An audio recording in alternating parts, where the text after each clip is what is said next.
veterans account for about 1/3 of all mesothelioma cases in the United States.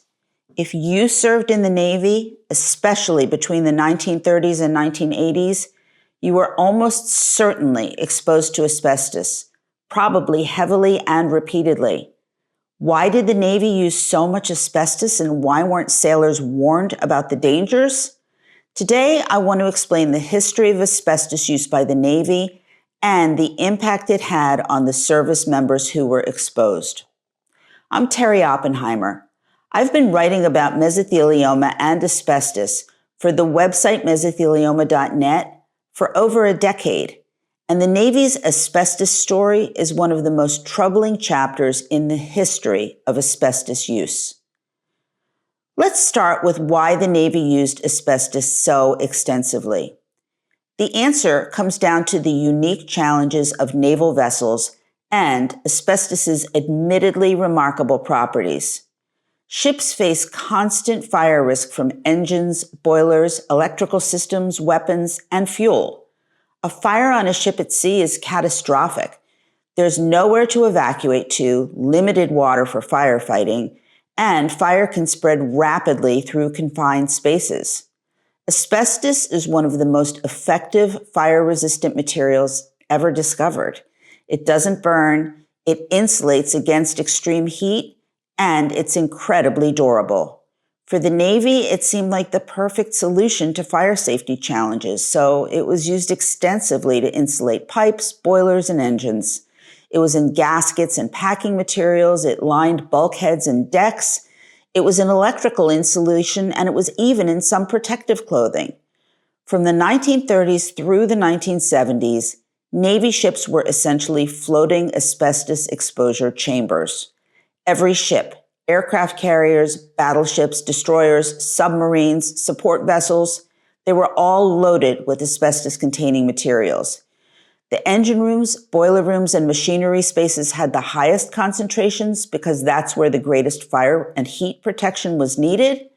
But asbestos was also used throughout the ship in places you might not expect, including the non-engineering spaces. Ships' mess areas had asbestos in ceiling tiles and floor tiles. Berthing areas had asbestos in insulation and fireproofing material.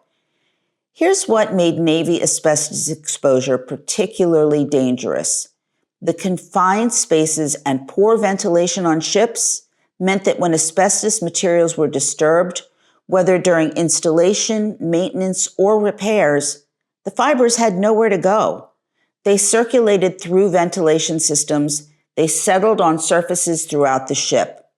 Sailors were breathing these fibers constantly, especially those who worked in engineering spaces. Shipyard workers who built and repaired these vessels, they faced even higher exposure because they were cutting, fitting, and installing asbestos materials for hours every day, often in enclosed spaces with inadequate ventilation or with any protective equipment. Now, before I go on, I want to take a little break and ask you a favor. If you're finding the information in this video helpful, please hit the like and subscribe buttons. It really helps us get seen by more people.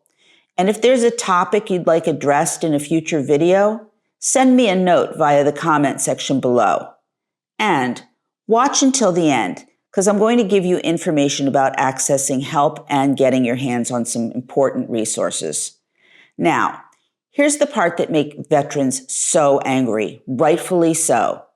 The companies that provided asbestos-containing products to the Navy, they knew that asbestos was dangerous. Documents have been uncovered showing that they were aware of asbestos health risks as early as the 1930s and sometimes earlier. Studies from that era showed that asbestos caused lung disease. By the 1940s and 1950s, the connection between asbestos and cancer was very clear and in a lot of scientific literature. But despite this, sailors weren't warned, safety protocols weren't put in place. There was no training about asbestos hazards, fire safety, and operational effectiveness. It was prioritized over protecting sailors from a threat that wouldn't manifest for decades. Now, this dynamic wasn't unique to the Navy. All military branches used asbestos, as did civilian industries, but the Navy's use was particularly extensive due to the fire risks on ships, and the betrayal feels particularly acute to veterans who trusted the service to protect them. There were some attempts at safety measures in the 1970s as the dangers became undeniable and regulations began to change in civilian industries. That's when the Navy started implementing some protective measures. But by then, hundreds of thousands of sailors had already been exposed for decades. It wasn't until the late 1970s and early 1980s that the Navy truly began phasing out asbestos. New ships were built with asbestos alternatives, and existing ships underwent asbestos removal during overhauls, though this process exposed shipyard workers to additional hazards during removal. The tragic irony is that many sailors who were exposed to asbestos while protecting their country, they're now dying from that exposure. Navy veterans develop mesothelioma at rates far higher than the general population.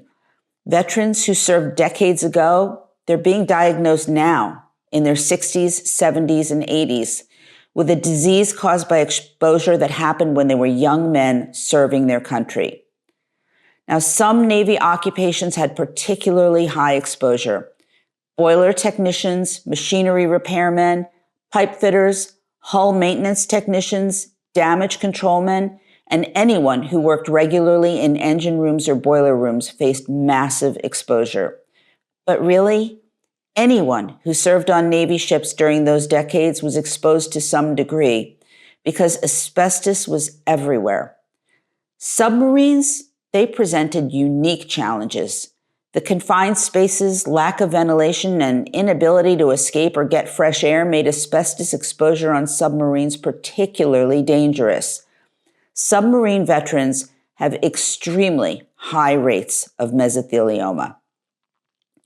The consequences continue today. Navy veterans are still being diagnosed with mesothelioma in large numbers. The latency period means that veterans who served in the 1970s are just now entering the high-risk period for disease development. This crisis is going to continue for decades as veterans who were exposed 30, 40, 50 years ago just start developing symptoms. So what can Navy veterans do? First, if you served on a Navy ship between the 1930s and 1980s, know that you were almost certainly exposed to asbestos. Document your service, which ships you served on, what years, what your rate and job duties were. It's critical if you develop mesothelioma and need to file VA claims or legal claims. Second, be vigilant about symptoms. If you develop persistent shortness of breath, chronic cough, or unexplained chest pain, see a doctor immediately and tell them about your Navy service and your asbestos exposure. Don't let your doctors dismiss these symptoms without proper investigation. Third, understand your right to VA benefits. Veterans who develop mesothelioma from military asbestos exposure are generally eligible for VA disability compensation and health care. File your claim promptly and don't hesitate to appeal if your claims are initially denied. Fourth, consider your legal options. While you generally can't sue the federal government for asbestos exposure during your military service, you can sue the manufacturers of the asbestos products used by the Navy. Most of these companies knew their products were dangerous and they failed to warn the Navy or provide adequate safety information. Many veterans have received substantial compensation through these lawsuits. Fifth, connect with veteran service organizations that can help you navigate VA benefits and provide other valuable support. Organizations like the VFW, American Legion, and others, they all have experience helping veterans with asbestos-related disease claims. The Navy's use of asbestos wasn't malicious. It was driven by legitimate concerns about fire safety. But asbestos companies' failure to warn sailors, implement protective measures, or provide adequate training about hazards, that was a betrayal. These were young men and women who trusted the service to keep them safe, and that trust was violated. The Navy used massive amounts of asbestos because it was an effective fire-resistant material that was critical for ship safety. But the failure to warn sailors or implement adequate protections means that Navy veterans now account for 1/3 of all mesothelioma cases. If you're a Navy veteran, document your service, be vigilant about symptoms, and know your rights to VA benefits and legal compensation.